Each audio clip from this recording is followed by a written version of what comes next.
A person doesn't have to wear a mask to be mysterious. The person flying with you on the same plane, or the person with the most ordinary appearance in the world, whose death has not been solved in more than 70 years, can be much more mysterious. Hi there, this is Infinity, and today I'll tell you about just such people who can be called the most mysterious in history. The Somerton Man. On December 1st, 1948, the body of an unknown man was found on the Somerton Park beach in Adelaide, Australia. When forensic scientists and other experts began to examine the body, they found out that it was almost impossible to say anything about the man's identity. All the labels had been removed from his clothes, he had no ID and no wallet on him, and his face was shaved smooth. Even his teeth could not be used to make the identification. The man described as the Somerton Man was carrying cigarettes, a box of matches, a pack of gum, a hairbrush, a bus ticket, and a train ticket. Doctors were never able to determine the cause of death, and forensic scientists were unable to identify the deceased because they had no leads. Pathologists concluded that the death could not have been due to natural causes and suggested poisoning as the cause of death, although no traces of poisoning agents were found in the Somerton Man's body. The investigation reached a dead end. Later, a scrap of paper torn from a book inscribed Tamam Shud was found on the Somerton Man. The original book turned out to be an extremely rare edition of Omar Khayyam's poetry. The scrap of paper had two words written on it, Tamam Shud, which can be translated as finished or completed. This fact complicated the investigation. For over 70 years, no one has succeeded to identify the man. The case is considered one of the most mysterious in Australian history. Dan Cooper. On November 24, 1971, a man who had purchased tickets in the name of Dan Cooper boarded a plane from Portland to Seattle. He was carrying a black briefcase. 8 minutes after takeoff, Cooper handed the flight attendant a note saying he had a bomb in his briefcase. The flight attendant convinced of it when she asked Cooper to open the case.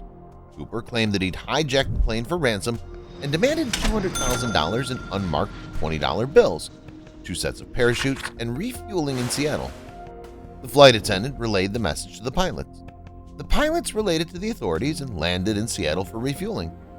Cooper requested that the cabin lights be turned off beforehand so he could not be located by snipers. Cooper's demands were met, he was given money with parachutes, and the criminal released all passengers, leaving only the flight attendant, air steward, and pilots on board. The plane then made another takeoff. About 40 minutes after another takeoff, Cooper ordered all staff on board remain in the cockpit, opened the emergency door, and jumped with his parachute and money over the state of Washington. What happened to him next is unknown. Despite a large number of witnesses, a self-portrait, and the work of law enforcement, Dan Cooper has never been found, even nearly 50 years later.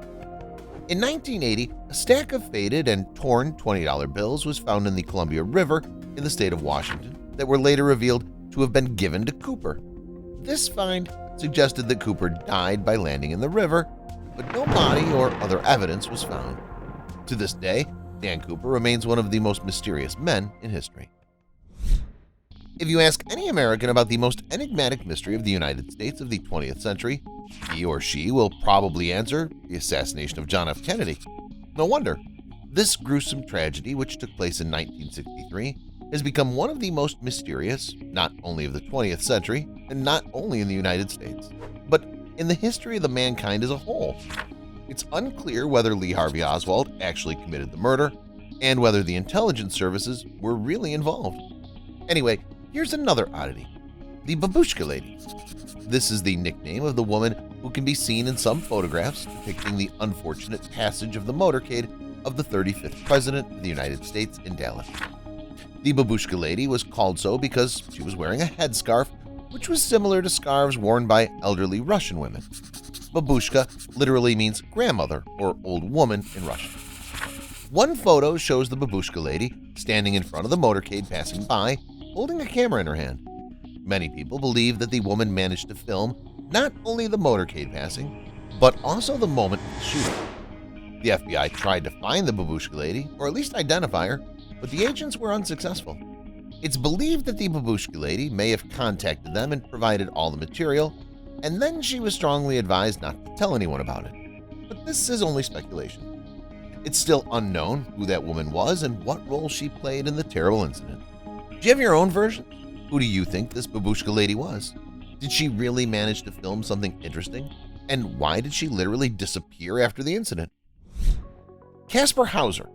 On May 26, 1828, a strange guy was seen in a street in German Nuremberg. He could not explain who he was, and to all questions he answered, "I don't know."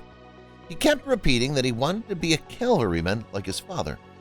When they took him to the police, he was able to write his name, Caspar Hauser. No further information about him was found. During the search, an envelope with 2 notes was found in Caspar's possession. The first was written by the boy's guardian. He stated that Hauser had been brought up by an unknown woman in 1812 and that he'd been kept in an underground prison since then and had never set foot outside his home in his life. The unknown man told in a note that Caspar dreamed of becoming a cavalryman. The second note was presumably written by Caspar's mother before parting with her son. The woman said that the baby's father was dead and that she herself was a poor girl and could not raise the child. She asked the future guardian to raise the boy and, when he reached the age of 17, to send him to the 6th Cavalry Regiment where his father served. The results of Hauser's long confinement were taking a toll. The boy ate nothing but black bread and drank only water. He called all animals horses, horse was probably Caspar's only toy, and all people boys. But the teenager developed quite quickly, learning new languages and skills.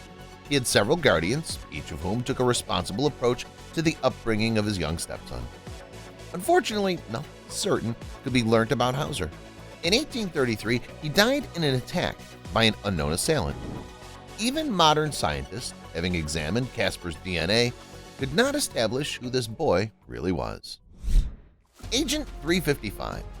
Agent 355 is one of the most mysterious and unusual spies in history. Unusual because Agent 355 was a female spy. The spy worked for the future first president of the United States, George Washington, during the American War of Independence in the late 18th century. Agent 355 provided important information about the British Army with which the 13 colonies were at war. The head of British intelligence, John Andre, was a frequent visitor to New York City. He attended parties where he drank heavily. Agent 355, who went there under the guise of a common girl, took advantage of this and learned from Andre the British plans for tactics, sabotage, and ambushes. Historians believe that Agent 355 contributed greatly to the American victory in the American War of Independence. They note that the treason of American General Benedict Arnold was exposed and French Marshal Rochambeau's detachments were saved by this young woman. Unfortunately, it's not known who exactly Agent 355 was. Her identity has never been established, and the details of her biography remain very vague. According to the generally accepted version, she was arrested by the British in 1780 and later died in prison, but these facts are not reliably confirmed. The Monster with 21 Faces. In May 1984, a Japanese food corporation called Ezaki Glico ran into trouble. Its president, Katsuhisa Izaki, was kidnapped for ransom from his home and held for some time in an abandoned warehouse, but then he managed to escape. A little later, the company received a letter stating that the products had been poisoned with potassium cyanide and that there would be casualties if all the products were not immediately recalled from the food warehouses and stores. The company suffered losses of $21 million and 450 people lost their jobs. The letter was sent by an unknown group of people who went by the pseudonym The Monster with 21 Faces. They sent mocking letters to the police, who couldn't find them, and even mockingly gave them clues. Another message said that they had forgiven Ezaki Glico and the harassment stopped. But it didn't end there. Not satisfied with playing with one major corporation, the Monster with 21 Faces switched to other product companies. The group acted according to the same script, threatening to poison the products, although this time the Monster with 21 Faces also began demanding money. During a failed money exchange operation, a police officer almost managed to grab one of the criminals, but missed him. That's all, guys. What other mysterious people whose identity wasn't established do you know? Let me know in the comment section down below. If you liked the episode, subscribe to the channel, press the like button, and don't forget to stay notified of upcoming videos.